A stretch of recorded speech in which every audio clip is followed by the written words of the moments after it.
कलाएं संपन्न केवल मेरा गोविंद है। ध्यान देना, कोयल, कितनी मधुर आवाज है ना कोयल की, ये उसका गुण है। लेकिन अवगुण क्या है कि वो काली है। ऐसे ही सागर, सागर में कितना अच्छा गुण है कि कितना अथाह जल है उसमें, ये उसका गुण है। लेकिन अवगुण क्या है कि वो खारा है, किसी काम का नहीं। जल तो बहुत है लेकिन किसी काम का नहीं। ऐसे ही फूल,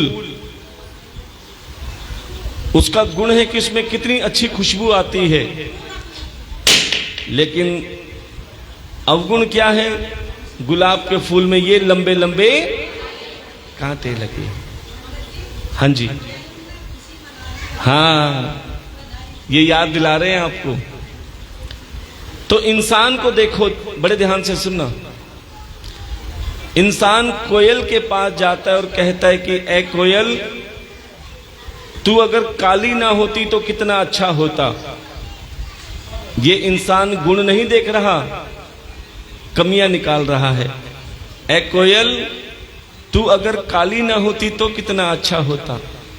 वही इंसान सागर के पास जाता है और कहता है ए सागर, तू अगर खारा ना होता तो कितना अच्छा होता।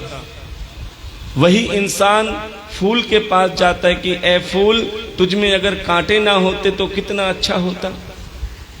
अब वही कोयल, सागर और फूल तीनों मिलकर इंसान के पास जाते हैं और कहते हैं ए इंसान, तुझ में अगर दूसरों में कमियां निकालने की आदत ना होती तो कितना अच्छा होता।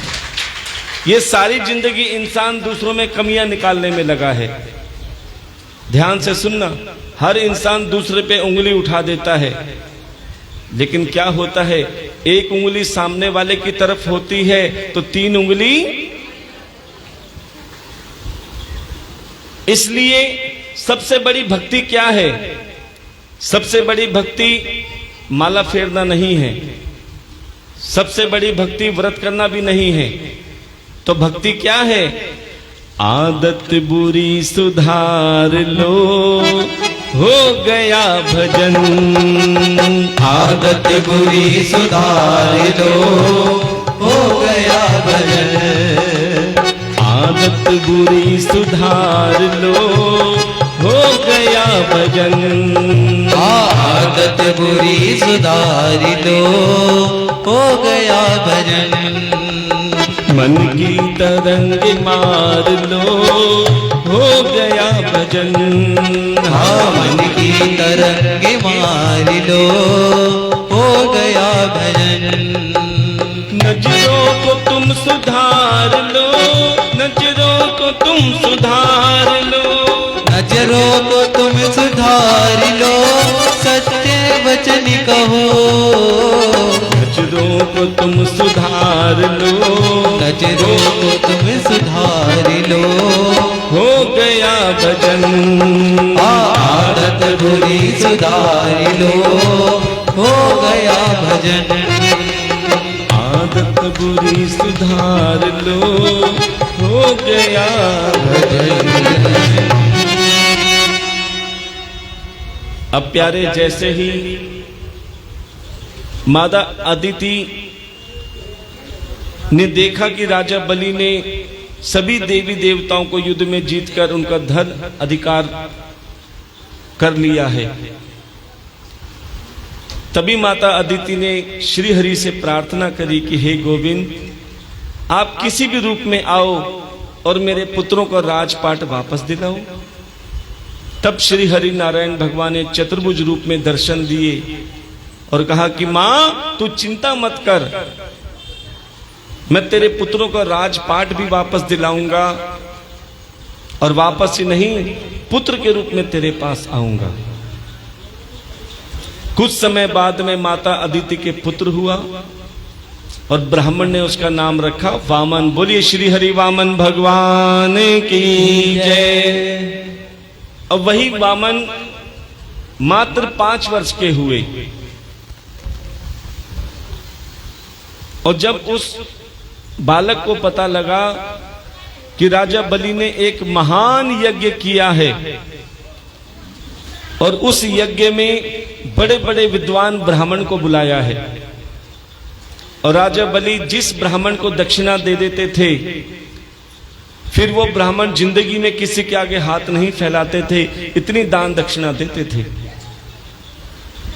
और कहते हैं जितना दान देते थे उससे कहीं ज्यादा राजा बलि के पास आ जाता था, कि दान का बहुत बड़ा महत्व होता है।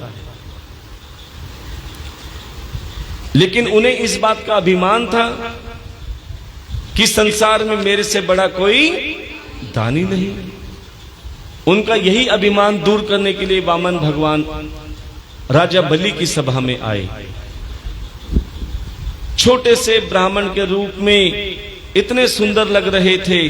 जैसे ही सभा में पहुंचे, अच्छा एक बात आपको बता देते हैं कि वामन भगवान छोटे से ब्राह्मण का रूप में ही क्यों गए? वो भी तो औरों की तरह बड़े ब्राह्मण का रूप लेके जा सकते थे। क्या जरूरत थी छोटे से ब्राह्मण के रूप में जाने की? तो ध्यान देना सज्जनों, हम बताते हैं आपको कि छोटे से ब्राह्मण के रूप में इसलिए गए कि वो तुम्हें बताना चाहते हैं कि जिसके पास तुम मांगने के लिए जाते हो, प्यारे तुम छोटे बन जाते हो। बड़े ध्यान से सुनना, जिसके पास तुम मांगने जाते हो तुम छोटे बन जाते हो, और जिसके पास मांगने जाते हो वो अपने आप को बड़ा मान लेता है कि देखो ये मेरे पास, चाहे उसके पास देने के लिए कुछ भी ना हो, लेकिन अपने आप को बड़ा मान लेता है। इसलिए हम बार बार कहते हैं, जब तुम्हें किसी चीज की आवश्यकता हो तो संसार से भूल के मत मांगना। मत मांग जमाने से ये देकर फिर सुनाते हैं, किया एहसान एक बार तो लाख बार जताते हैं। है जिनके पास कुछ धन दौलत, समझते हैं भगवान है हम। ए बंदे तुम उन दौलतमंद से मत मांगो, मांगना है तो मेरे गोविंद से मांगो, जिसके पास ये दौलतमंद भी मांगने के लिए आते हैं। इसीलिए प्यारे कि तुम्हें कुछ भी चाहिए, सच बताएं, मांगना भी मत। यही कहना ठाकुर जी, जो तुम्हें अच्छा लगे, जो मेरे लिए अच्छा हो वही कार्य करना। हमारी तो आदत है मांगने की, क्योंकि हमारा मांगना कभी बंद नहीं होगा।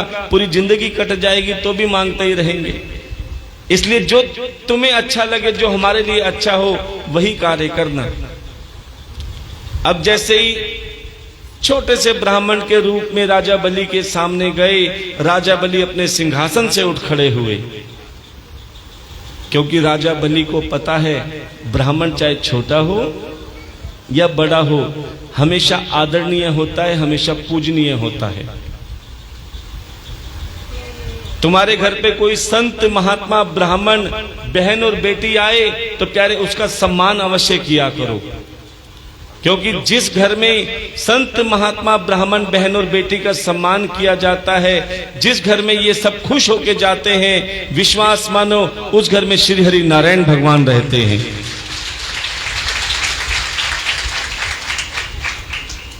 बड़ा आदर सत्कार किया राजा बलि ने वामन भगवान का, लेकिन अभिमान जाग गया।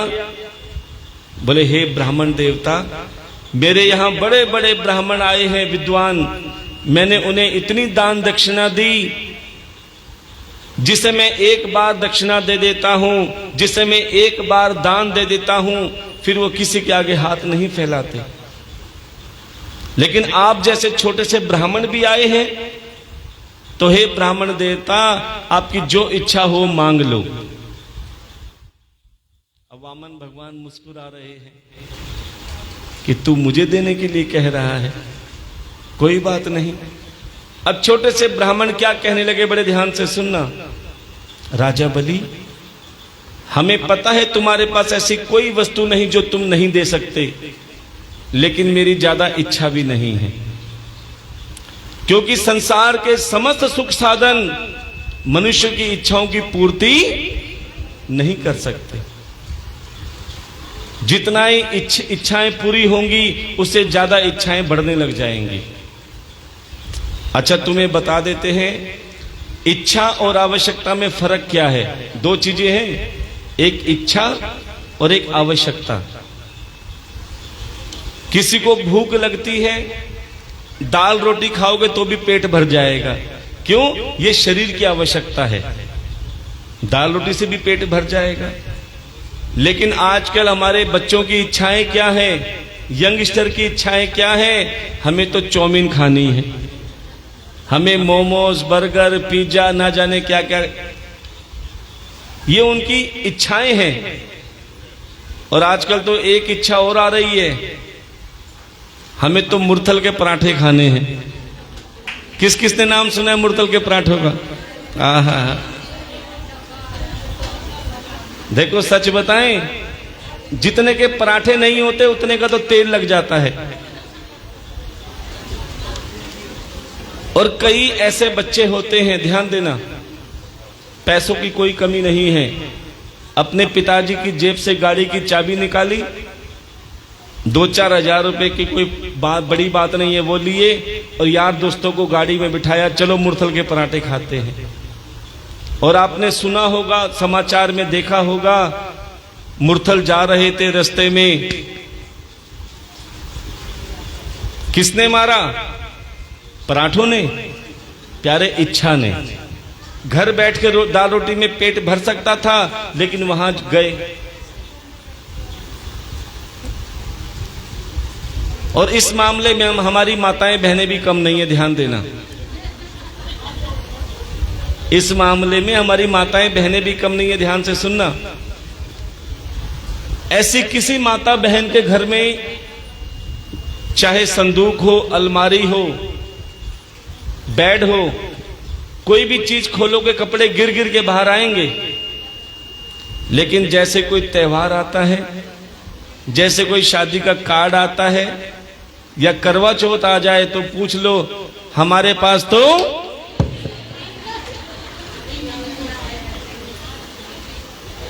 भरे पड़े हैं, लेकिन फिर भी इच्छा है कि नया आए। तो प्यारे ध्यान देना कि अगर सुखी रहना है तो अपनी इच्छाओं को थोड़ा कम कर लेना और आवश्यकताओं को बढ़ा लेना, तो आप हमेशा खुश रहोगे। कि इच्छाएं दुख का कारण होती हैं और खुशी कहां मिलती है? जहां आनंद आता है। आनंद खरीदने से नहीं मिलता। अगर आप कथा में अपनी मर्जी से आए हो, कथा में आपको आनंद आ रहा है, तो विश्वास मानो आप अपने आप को नाचने से भी नहीं रोक पाओगे। क्योंकि ये जो भागवत कथा है ना, ये एक ऐसी यात्रा है जो इसमें बैठकर जाता है वो मेरे ठाकुर तक पहुंच जाता है। अच्छा ये बताओ, ट्रेन में यात्रा किस किसने की है? ओहो, अच्छा आपको पता होगा ट्रेन में 3 तरह के डब्बे होते हैं। एक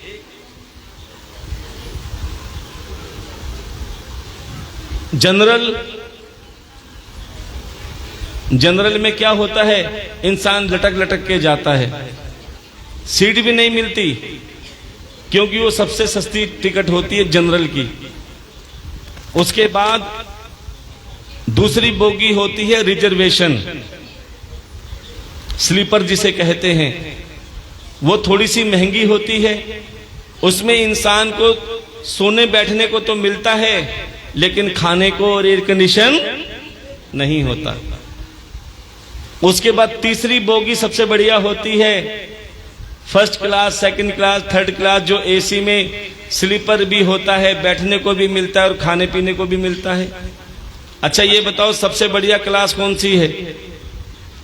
जनरल, स्लीपर या एयर कंडीशन वाली? भाई सही बात है, एयर कंडीशन वाली।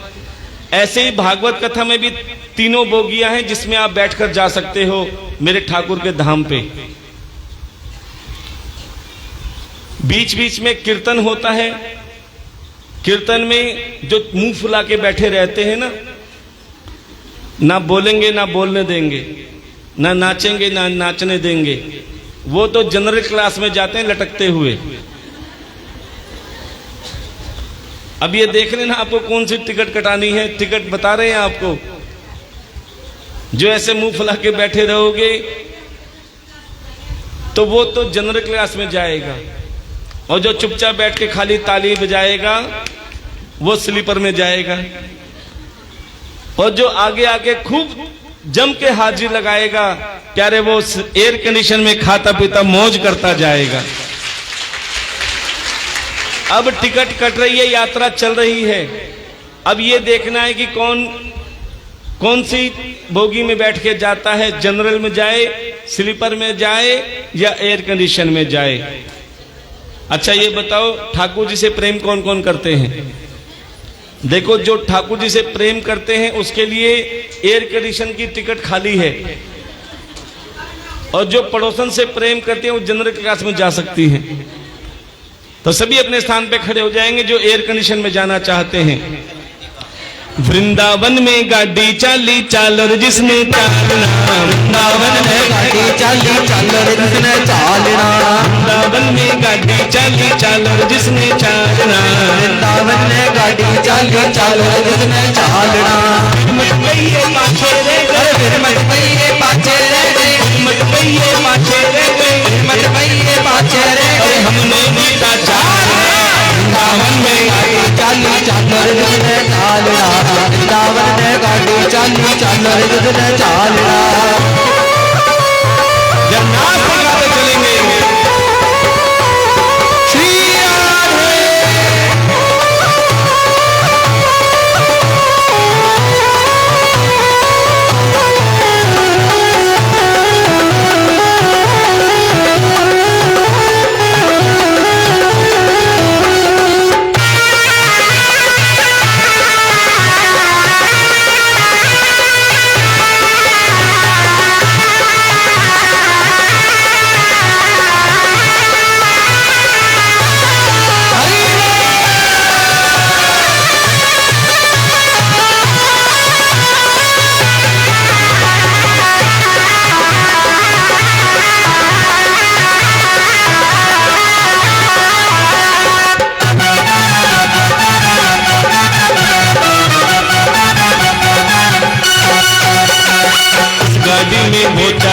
कान्हा जी से प्यार हो, इस गाड़ी में वो चले जिस कान्हा जी से प्यार हो, इस गाड़ी में वो चले जिस कान्हा जी से प्यार हो, इस गाड़ी में वो चले जिस कान्हा जी से प्यार हो। देखो जो बैठे हुए ना उनको पड़ोसन से प्यार लगता है, और जो पीछे वाले ऐसा लग रहा है जैसे स्टार प्लस देख रहे हो। जरा हाथ उठा के कहेंगे जिसे मेरे ठाकुर से प्रेम है। इस गाड़ी में वो चले जिस कान्हा जी से प्यार हो, इस गाड़ी में वो चले जिस कान्हा जी से प्यार हो, जिस कान्हा जी से प्यार हो, जिस कान्हा जी से प्यार हो, कान्हा जी से प्यार हो, जिस कान्हा जी से प्यार हो, और चालन को भी प्यार हो। वृंदावन में गाड़ी चाली चालर जिसने चालना, वृंदावन में गाड़ी चाली चालर जिसने चालना। मत गइए पाछे रह गए, गइए पाछे रह गए, मत गइए पाछे रह गए, फिर मत गइए पाछे रह गए। अरे हमने बीता चालना, वृंदावन में गाड़ी चाले चालो जिसने चालना। वन में गाड़ी चाले चालो जिसने हरि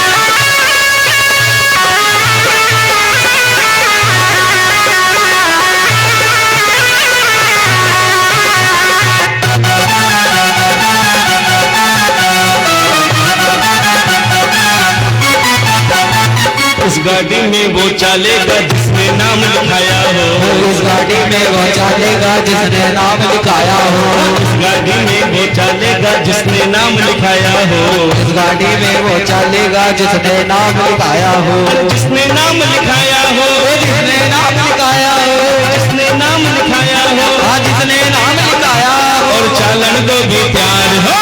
वृंदावन में गाड़ी चली, जिसने चालना, वृंदावन में गाड़ी चाली चालो जिसने चालना मत गइए पाछे रह गए मत गइए पाछे रह गए मत गइए पाछे रह गए मत गइए पाछे रह गए हमने भी बचा लिया वृंदावन ने गाड़ी चाली चालो जिसने चालना वृंदावन ने गाड़ी चाली चालो जिसने चालना काला काला कले गुजरी काला काला करे गुजरी काला काला काला काला कले गुजरी काला काला काला काला करे गुजरी मत कहा रे काज कर कर काले रंग में मोर निर्धन करे काले रंग पे मोर निर्धन करे काले रंग में मोर निर्धन करे काले रंग पे मोर निर्धन हरि